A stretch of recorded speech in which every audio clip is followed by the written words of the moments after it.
An empty bottle of Prosecco slid from her grip and landed on the faded linoleum. It wobbled back and forth on its bloodied rim, painting a wet kiss on the floor before settling into stillness. A voice cried out and fell silent. The sounds that followed were purely mechanical. There was the soft buzz of an old CRT TV, nestled in the far corner of the living room where air hung thick with scent of sweat, booze, and warm electronics. A familiar 8-bit melody emanated from the speakers, its notes reverberating faintly through the thin plaster walls like distant church bells. On the screen, an early 90s side-scroller was having a seizure. Tiny sprites danced and weaved like insects caught in a fever dream. Sonic, Mario, didn't matter. To Miss Katsuragi, all those games looked the same, especially with a glass or two clouding her view. And on this particular day, she'd had more than a few. Only 2 figures were standing in the room at the time, facing each other like a pair of brawlers frozen mid-fight. The taller one belonged to Misato Katsuragi, a woman on the cusp of 30, defiant, child-free. Thick purple locks spilled shamelessly over her shoulders and greasy wet clumps caked with smoke and ample loads of hairspray. Her slender figure in turn threw a proud middle finger to the gallons of booze she had guzzled during endless back alley bar crawls. This was the woman who could become a major one day. By the end of the year, if she played her cards right, Major Katsuragi. The words rolled off her tongue like honey. But playing your cards right was a tall order for someone with 3 DUIs and kidneys, so battered they looked like a pair of old boxing gloves stuffed in the back of a musty locker. Bastards hurt too, especially on days she had too much salt on her fries. Tonight, however, Misato's own health was the least of her concerns. It was the boy that worried her. The same skinny twig of a kid standing right before her, just an arm's length away, so close she could reach out and poke him. Perhaps she already had. Perhaps she had done just that. Shinji Ikari, 14. Somehow this boy turned out to be humanity's last hope against the angels. Don't ask. With Misato Katsuragi, the alcoholic, assigned as his sole guardian for the duration of his training. Shinji wore a white button-down, tucked neatly into a pair of loose black slacks, looking like a young Mormon missionary ready for pilgrimage. Except there would be no Sunday school for Shinji. Not for a while. Not for a really long time. Not after tonight. The boy's hand was glued to the side of his head, his nervous fingers gently massaging the hair behind his temples, the exact place where the bottle had struck. No, where she had struck him just seconds ago. When it hit, green sparks filled his eyes like Christmas lights. His hand flew to his ear to check if it was still there, yet all Shinji felt was his jet black hair, slick to the touch, like someone had doused it in motor oil. Didn't even sting at first. Maybe it's the champagne? Once the initial spike of cortisol had waned, searing pain began to radiate across his face, spreading slowly, like poison spreads. Shinji's mind flashed back to the day after soccer practice, when his friend Toji's fist had smacked him square in the mouth. That fist had felt like kiss on the lips compared to this, which was more akin to having a firecracker go off inside your ear canal. Were he to gaze into a mirror, he'd expect to see a pink, swollen mug staring right back at him. A huge ripe tomato ready to burst. Shouldn't have skipped all that dodgeball practice, Shinji thought as his fingers traced gingerly along the outer rim of his earlobe, which by now had swollen to the respectable size of a fleshy puffball, and felt numb to the touch. Shouldn't have mentioned Kaji. An invisible beast gnawed at his temple, raking its grubby claws against the walls of his skull, trying to dig its way out. Shinji and Misato had their share of spats before, predominantly garden variety bullshit. Like Shinji leaving droplets of piss on the toilet seat, a cold, wet surprise for her bare ass in the morning, or that hot summer day Misato found her beer cans cooking on the windowsill. The kid had to free the fridge for Rice Krispies. She wasn't too mad, though she had him down a daily plate of sloppy oat gruel for an entire month following the incident. No yabisu for me, no sugar lumps for you. We're even, Steven. Even then, punishments never went beyond a gentle dose of light-hearted discipline. The closest Misato ever came to raising a hand was playfully tugging his ear once she caught him peeping muted pay-per-view channels at 3 a.m. Wouldn't stop teasing him about it for weeks. That was then. Shinji parted his lips to speak when sudden, glassy pain lit up his jaw like a jukebox. He snapped his mouth shut and let it subside. The pain was shocking, the realization even more so. Never in his life had he encountered such unbridled savagery before. A loving mother would sooner douse herself in gasoline and strike a match than hurt her own child. But to Misato, mother of none, no such rules applied. She'd whipped that bottle through the air with primal ferocity, and Shinji, being Shinji, just stood there and took it. He pressed his palm harder against the wound, as if trying to stem a burst pipe. A thin line, sharp and solid as a red cord, managed to escape, snaking its way down his wrist and tracing along his arm. Misato's eyes shot open like startled owls, pupils dilating to bring in more light as she watched Shinji's lifeblood collect in a dark, glistening bead on his elbow. It swelled larger and larger still until a single red teardrop landed on the grime-encrusted linoleum. Then another, a third, and a fourth. The light taps echoed through the room, Misato's heart skipping a beat after every single one.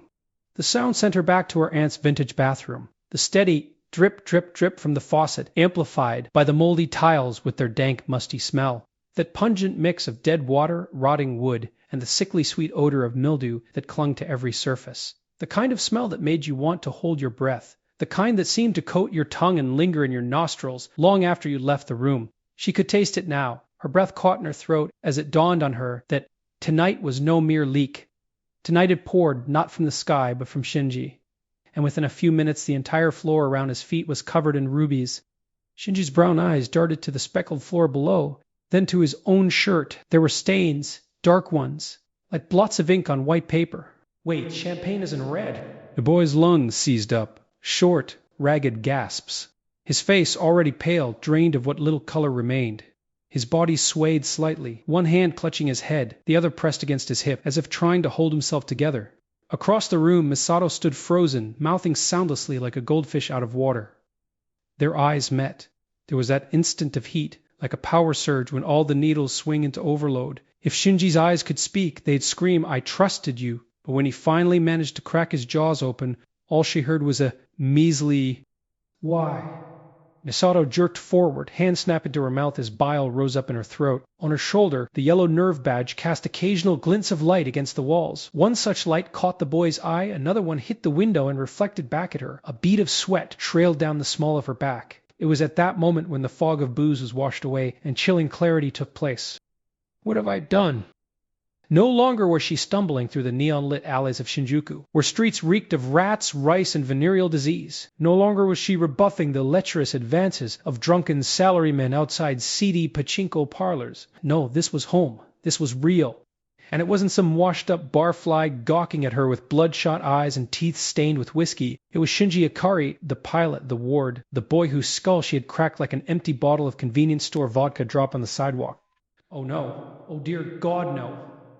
Misato clenched her eyes as tightly as she could, then forced them open again, expecting to wake up in some parallel universe. A universe where she finds herself knocked out next to the washing machine, covered in puke, passing kidney stones in the early hours of the morning. She'd give anything to be bathing in her own filth right now. Anything over this.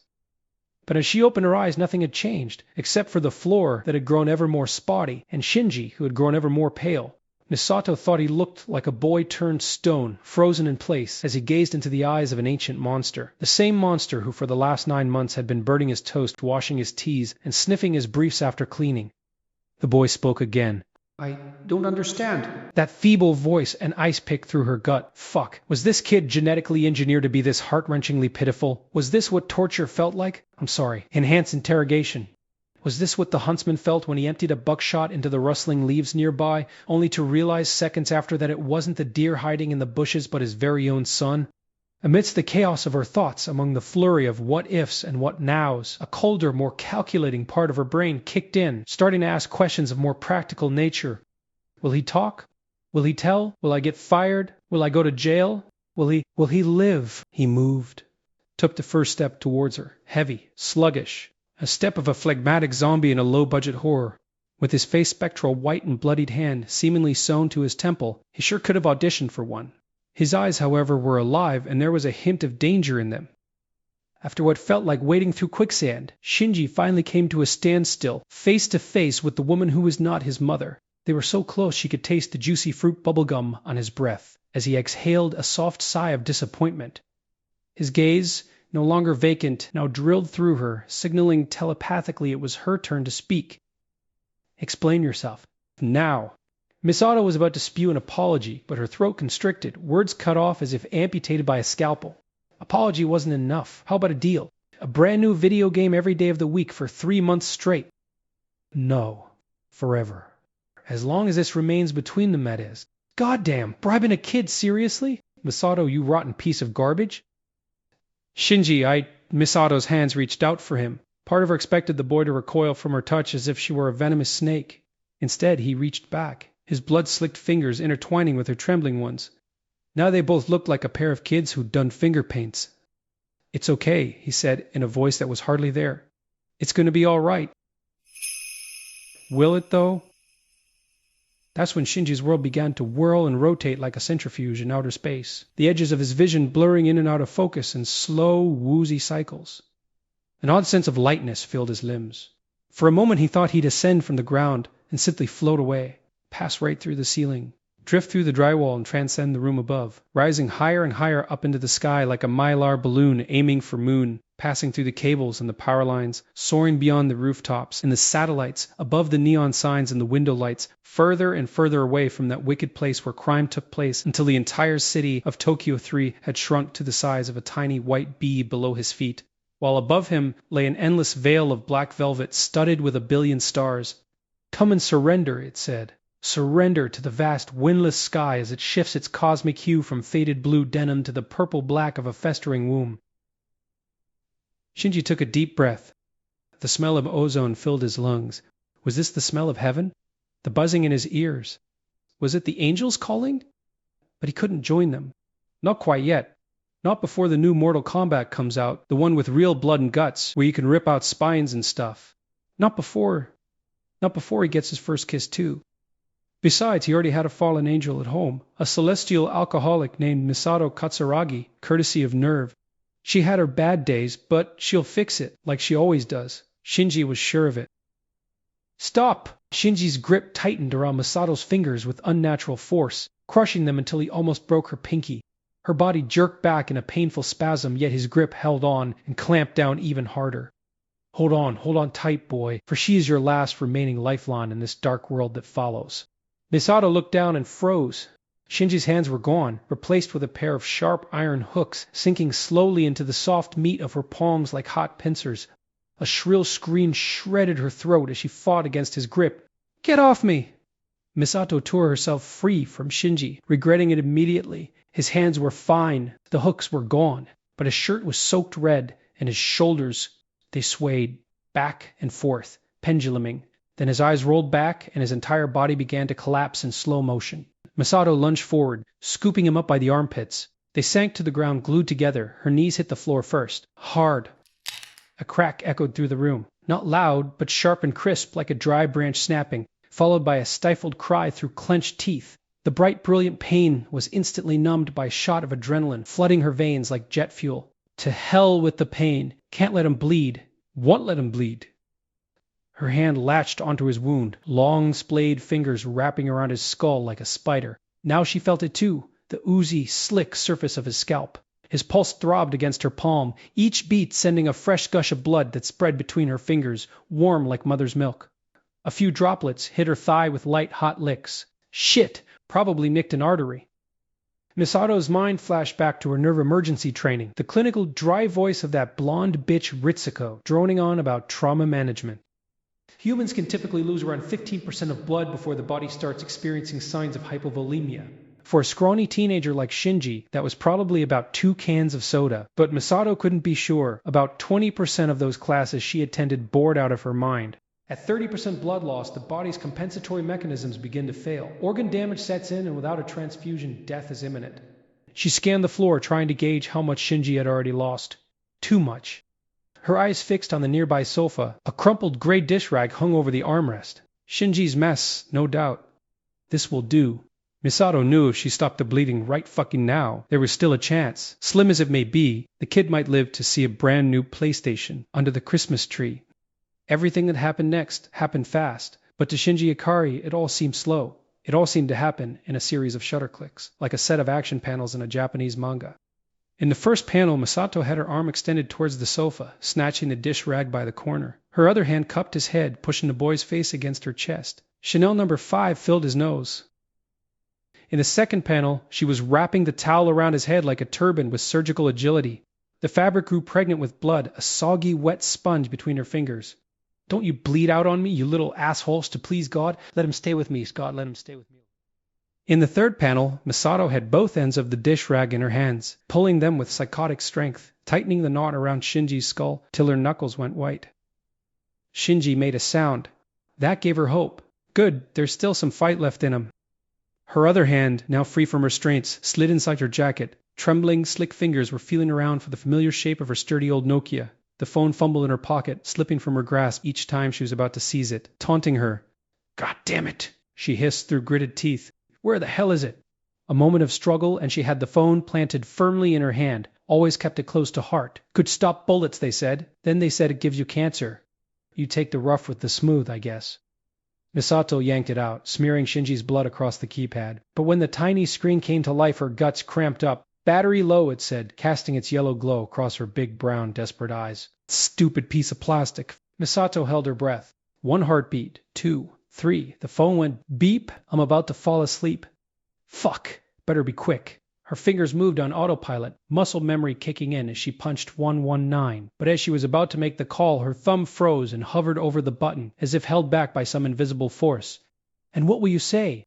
Liquor on her lips, benzodiazepine floating in her system, Shinji's DNA on her feet. Sweet. Imagine explaining it to Gendo Ikari. I got drunk as a skunk and fucked up your son. Patch him up? Or should Ritsuko clone you a new one? Misato pictured how an orange jumpsuit would match her purple hair, complementary colors and all. It's not like she was unwilling to tell the truth. It's that truth was a fickle thing, twisting wildly with context and perspective. Perhaps crafting a narrative wasn't so different from spinning a little white lie from time to time. They'll smell the booze, you know. Of course they will, and have her piss in a cup too. But is it a crime to get blasted on Friday? Who at Nerve doesn't? Her hand twitched, thumb almost hitting the call button. The boy coughed against her chest. And what? I can't leave my damn house now? Am I a slave to be tied down 24/7? Can I pop a Xanny here and there to keep the angels out of my head? Got the prescription and all. She gnawed at her lips till they bled. His goddamn fault. I mean Kaji. Why bring up Kaji? Christ, talk about twisting the knife. She had followed the rules, damn it. Shinji had his marching orders. Lights out by midnight, no ruckus, no parties, and hands off her medicine cabinet. She wasn't his goddamn babysitter. Misato had her own life, a life she desperately wanted to share with that scruffy bastard Kaji. But instead of feeling Kaji's stubble grazing on her lips, all she heard was Shinji's stupid voice rattling in her skull like a bunch of loose iron bearings in a tin casket. Kaji stood you up. Kaji stood you up. Kaji stood you up. Again.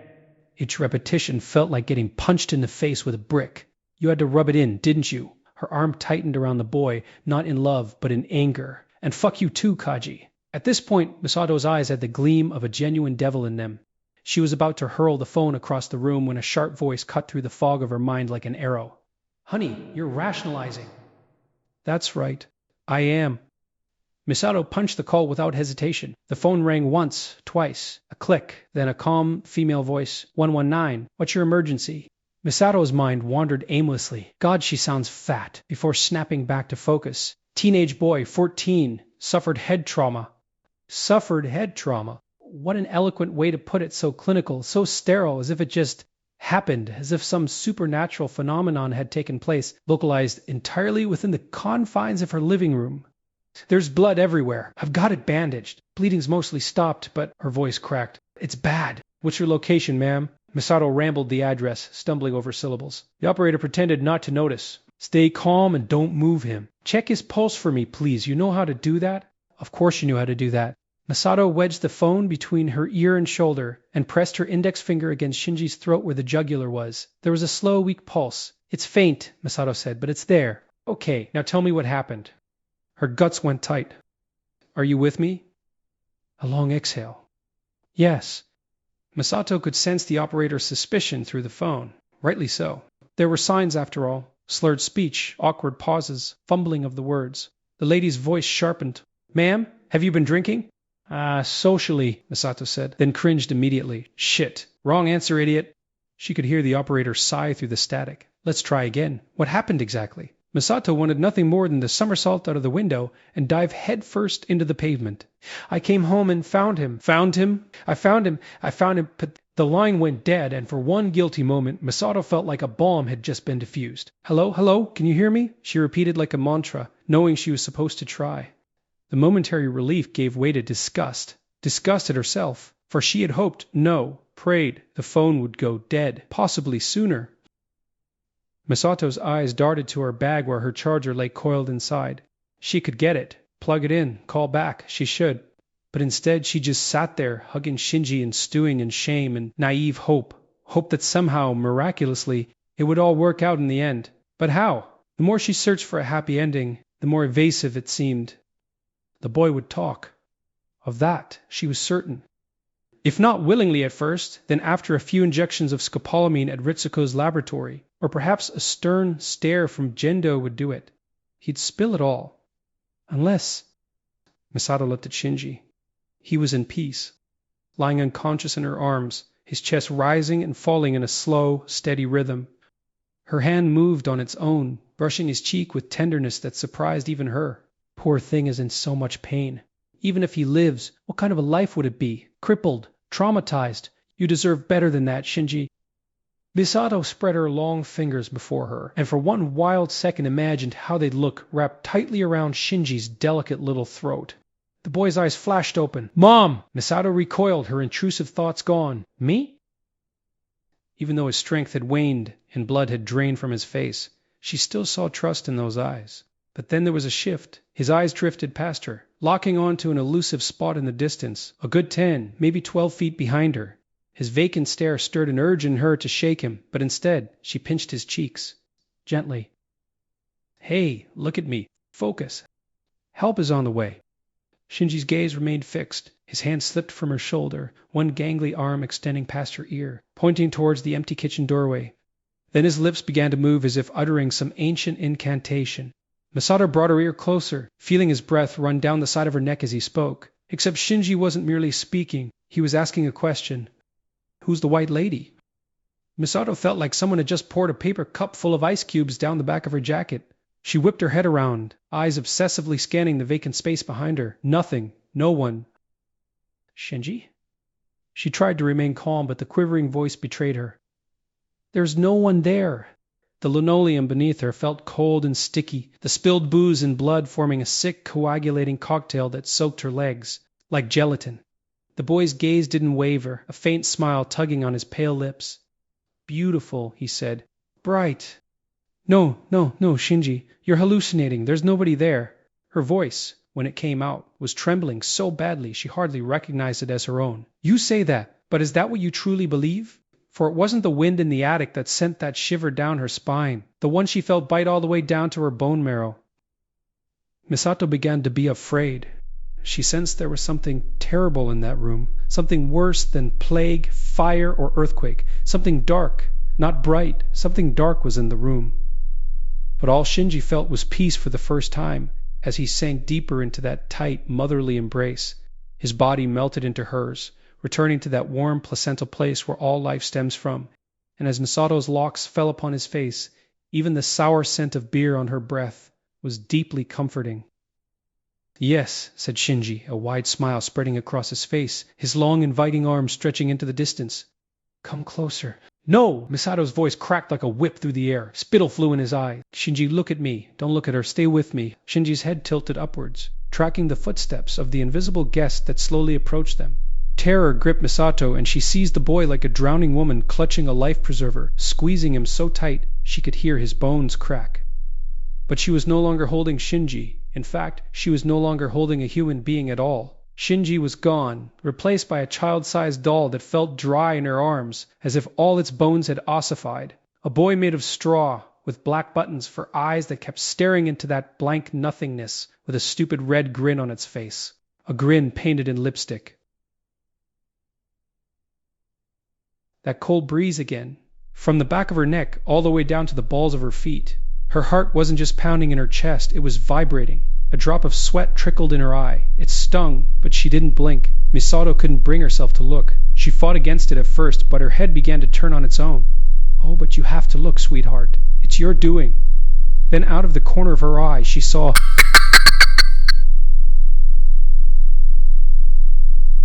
A howl tore from her throat. It was a rare sound, deep, primal, and completely inhuman. The kind of sound you hear only once or twice in a lifetime, coming from someone truly convinced they've just witnessed genuine, otherworldly horror. After that, not much else happened in that room. Misato had entered an odd state of hibernation. The pain in her knees had vanished, her legs and body numb. She felt she had merged with the floor and the walls. She wasn't there at all, untethered, a ghost in the ceiling, taking in the scene below, bathing in the muffled sounds of the city. Sirens warbled in the distance. Neighbors scuttled above, footsteps creaking against the polished parquet. A toilet flushed. A washing machine hummed 3 stories below. Right, the tariffs were cheaper at night. Who's the one hearing these sounds? Who's the one asking?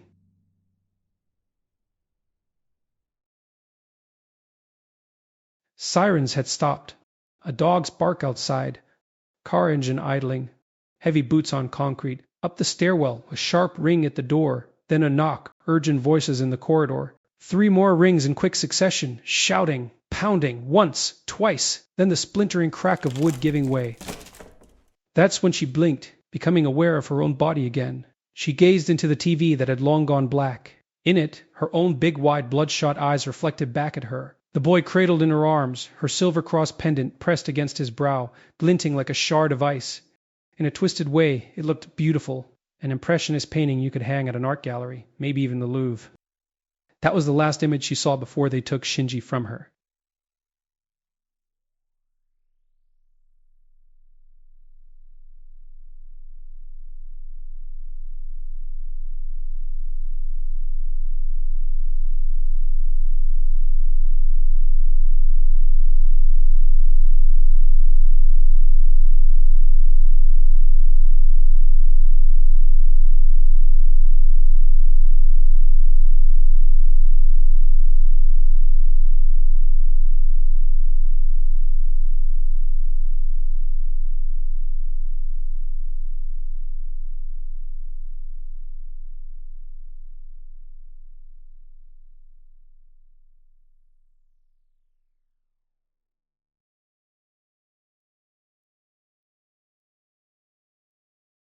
One year had passed since the incident.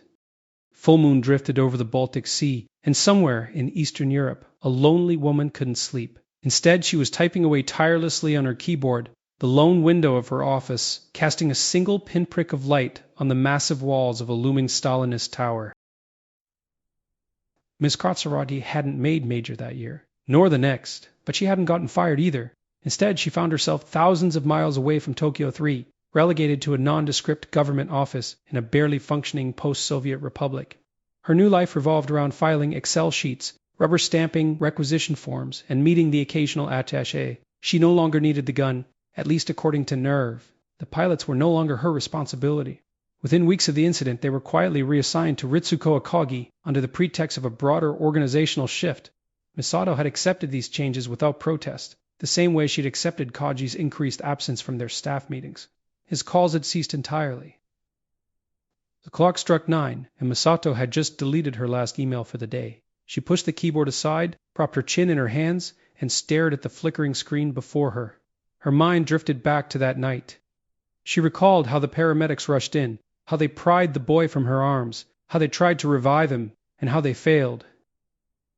She recalled the questioning. Oh, there were questions, a whole ton of them. First from the emergency services, then the police, the investigators, all the way up to the heads of Nerve and Gendo himself, to which she always replied with the truth. Her truth. She'd tell them how she got home around midnight. Shinji should have been in bed, lights out by 11, that was the rule. But as she opened the door, she could hear his Nintendo still humming. She called his name with no answer, took off her shoes, then heard this strange sound coming from the living room. A groan. She rushed to check, and there was Shinji, lying crumpled on the floor with blood pooling around his head. Dear God! She grabbed a dish rag, stopped the bleeding, and called for help immediately. The boy had tripped, hit the coffee table. That's what happened. She held him close, waiting for help, and soon her own body began to reject this stark new reality. Her vision swimming, stomach rolling, pressurized static filling her ears with rapid onset of early hypertension. She never heard the paramedics arrive until they were already inside. At this point in her story, she'd always reach for a napkin. I'm sorry, she'd say, blowing her nose. It's just Too much. Investigators had their doubts. Her slurred answers, the dropped call, the silence that followed, none of it added up. Besides, she was under the influence and medicated to boot. And in the end, the boy was found in her arms. Didn't exactly paint a reliable witness, but her story checked out. On paper, at least. Security footage confirmed Misato's arrival 13 minutes past midnight, slumped against the wall of her apartment complex at Shibakon 3624, cigarette and bottle alternating like a metronome. Emergency records logged her call at 46, around the same time neighbors reported being awakened by a scream. The 33 minutes in between? What happened then was anyone's guess. Forensic investigators did find blood, among myriad other places on a corner of the coffee table, which by then had dried to the color of dull maroon. That was enough to align with her story. The bottle, however, was never found, nor mentioned. And while hushed controversy swirled at her workplace, higher-ups at Nerve, largely aided by Ritsuko, moved swiftly to quash any concerns. The official story from that day onward dismissed it as a freak accident. Operational security always came first, after all. They'd buried far worse. Let bygones be bygones. Misato got up from her seat, grabbed a pack of Winstons, and headed to the coffee machine by the window. Disjointed steps echoed through the empty corridor as her heels clacked unevenly against the chipped marble tiles. The knee had never fully healed, even after the surgery. The coffee machine came alive. Beyond the glass, November sky shrouded the city like a quilt of smoke. In the distance, golden spires gleamed, Catholic, Orthodox. Opium for the people, she laughed to herself, lighting a cigarette. Suddenly the window shuddered and blasted wide open. Cold autumn air bit into her cheeks like battery acid. It made her feel alive, and in a really roundabout, convoluted sort of way, it made her feel less guilty. Misato leaned out, craning her neck till it hurt.